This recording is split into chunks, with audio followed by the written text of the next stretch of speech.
What is going on, ladies and gentlemen? Today we are going to compare the Aimpoint Acro P-2 to the Holosun HE509T to the Swampfox Kracken. Now before you stop banging away in the keyboard section, two quick things. One, it's okay to compare things of very different price points. Yes, the Acro is like twice the price of the Swampfox, but it's okay. Not everyone can afford Aimpoint, not everyone has that Aimpoint money. And two, there's plenty of people out there who are probably debating, what exactly the differences are between these three. Is it worth spending the extra money, etc., etc. So it's okay. Yes, the Aimpoint is the nicest, but let me go through the features so we can see which one is right for you. Second, I wanted to include the Steiner MPS and maybe the Holosun EPS.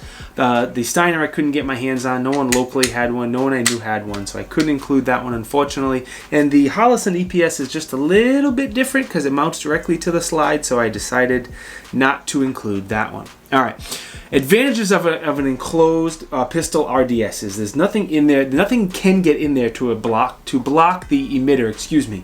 No dust, no dirt, no mud, heck, even water can get in there and mess with your dot. So these are going to be a little bit more durable, especially if it's for a duty use. Now, I personally like that little tunnel view. Like when you look through these, because it's all enclosed, you see a little tiny bit of a tunnel. And if you don't have a perfect presentation, you're shooting under a car, a barricade, whatever, and your dot's off just a little bit, that little tunnel kind of helps your mind find that dot sometimes if you're not perfect on your presentation. All right, start with the dot itself. Aimpoint 3.5 MOA dot. It is super clear, super crisp, no distortion, or the least amount of distortion out of all of them. If you looked at all these back to back to back, the glass is just clear, very, very clear, and it should be. It's the most expensive out of the bunch. The front and the back have protective lenses, superficial lenses, where if they get cracked, it's not really going to stop the red dot from being projected, and you should still be able to see through that crack, hopefully, unless it's completely shattered. Now the Holosun has the smallest dot out of the group, which I like. It's a 2 MOA dot, and it has different reticles. You can do just the dot. You could do a 2 MOA dot with a 32 MOA circle, or you can do just the 32 MOA circle. I think most people pick their favorite and just leave it on there. I typically just leave it on the 2 MOA dot unless I'm shooting steel up close, and then sometimes I'll do both, but usually it's just the 2 MOA dot. One cool thing you can get with the 509T is with Holosun and Primary Arms collaboration, you can get it with the ACSS Vulcan reticle, and by far I think it's the best reticle out of any pistol red dot. I am a big, big fan. It helps you find the red dot easier if you're new to dots, again, or if you're shooting dynamically, running under, around stuff. It's by far the fastest dot out there, or reticle out there, and this is one of the few optics that is available with the ACSS reticle. Now, the Swampfox is a 3 MOA dot. You'll notice the features of the Swampfox are very, very similar to the Acro, which is not a bad thing. The Acro is a great optic. It is the only one, I believe, that is available in red or green, and there is definitely a little bit of distortion compared to the Acro, but again, it's half the price. So I understand. And the one thing I want to mention with the Holosun that I forgot to talk about, this is the version 1, and there is a bit of distortion. There's more distortion on this one than either one of those. While we were testing these, my buddy Ray Nan showed up to the range with the Gen 2 version of this, and it is significantly better. It is somewhere right in between. It's not quite as good as the Acro, but it's definitely better than the Swampfox, just so you know. All three lenses are 16 millimeters, so the opening is the same size. Even though the body and the shape looks very different, the lens itself is the same size. Talk about controls. Aimpoint, very simple. Well, they're all really simple. You have an up and a down control on the side, simple as that. All of the controls are on the left side of the pistol, so for right-handed shooters, the controls are going to be up against your body and protected and less likely to get bumped or anything like that. The down button turns it off, either button turns it on. You have 6 daytime settings, 4 night vision settings. The Acro is the brightest. During the day, it's too bright. I don't even turn it up all the way because it just gets too bright. The dot is really crispy under nods and does not have any auto shut-off feature if that's something you like. Now, the Holosun has 12 brightness settings, 2 of them being night vision compatible. The dot is fine under nods, not as good as the Acro, but serviceable, no issues with them. Again, on the left side, You have your up and down buttons. That's how you turn it off, turn it on, increase, decrease brightness. The Holosun has a few extra little features in there. Has a lockout mode. It has the shake awake technology, and you can increase and decrease the amount of time that the shake awake kicks in. So it's not hard. Read the manual, you'll be all right. The Swampfox again has the up and down. They're recessed on the side here. It has 12 brightness settings, 2 of them being night vision compatible. 10 brightness settings, 2 of them being night vision compatible. And again, it looks good under nods, not as good as the Acro, but still very serviceable. No issues with them at all. Okay, deep breath. Whew, running out of breath here. Acro takes a CR2032, which is great, very, very common, easy to find battery. You are going to get 50,000 hour battery life, which is very good. Again, this does not have any shake awake technology, so it does not turn off when you leave it. It's always on dot, very, very clear glass, and you still get a 50,000 hour battery life. The previous version of the Acro had a terrible battery life, so this one is much, much better. And you have the side load compartment again. All of them have some sort of side load compartment, so you don't have to take the red dot off of the pistol to change the battery, which is how it should be. The Holosun, the battery compartment is on the other side of the controls. Not that that really matters. It takes a smaller 1632 battery, not quite as popular as a 2032, but you should be able to find it no problem. It has a 50,000 hour battery life. You have a solar panel on top. They call it solar fail-safe. It's kind of a backup. It will draw power, store it in a capacitor, and use it when possible, and so it helps extend the life of your battery. And again, it does have that shake awake where if you leave it for 10 minutes it turns off. The second it senses any movement, it turns back on. Now I have probably 10 Holosun optics at this point. They're very, very good value, and I've never had a problem with any of the shake awakes, but that's something else in there that could potentially go wrong, even though I have tested it enough and I'm A-okay with it. Slide on over to the Kracken, which is by far the best name out of the group.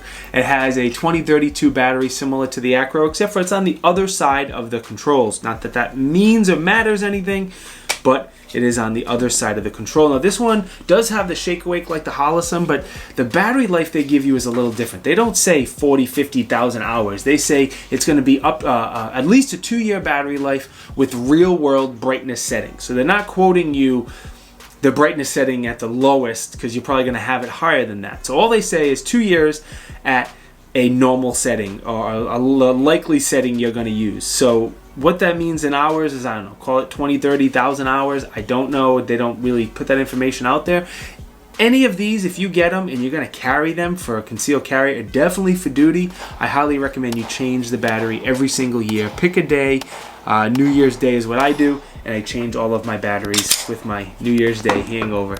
All right, the adjustment. So let's do this. The Aimpoint and the Holosun both have 1 MOA adjustment. So each click is 1 MOA adjustments. They're both very tactile and audible, with the Acro being just a little bit more tactile and audible. The Acro uses a Torx to adjust, to screw it down and to adjust your windage and elevation.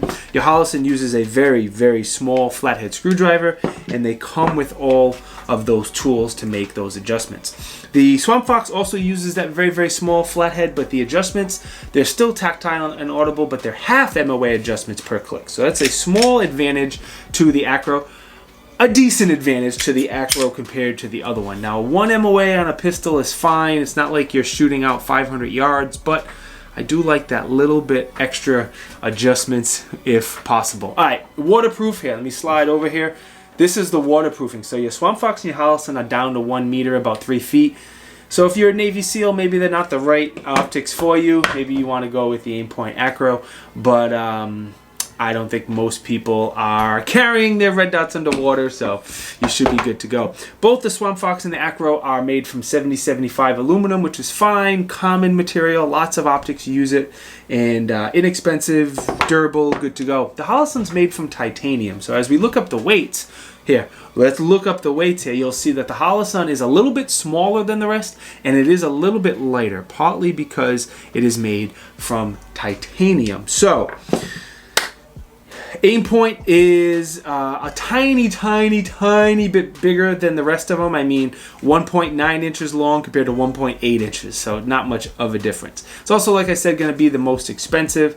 MSRP is $5.99 if you can find one in stock. The Holosun is 450-ish, 460-ish, in that area. A little smaller, a little lighter, comes right in the middle as far as the price. Swampfox is going to be the best value. You're going to get this 320-ish in that area. So very, very good value. It is the heaviest out of the bunch, but you're talking 2.1 ounces to 2.5 ounces.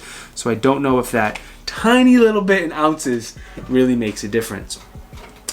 Testing. I want to touch on testing really, really quick. The Swampfox and the Holosun both have my full series of testing. I drop them on the hood 5 times. I shoot a minimum of 500 rounds, and I also rack them off of something 500 times. Like I use the optic to rack off wood, a barrel, metal, whatever, 500 times, and they both went through that. The Swampfox now has close to 1,000 rounds. The Holosun has several thousand rounds on it, including several thousand, an additional several thousand rounds on my rifle.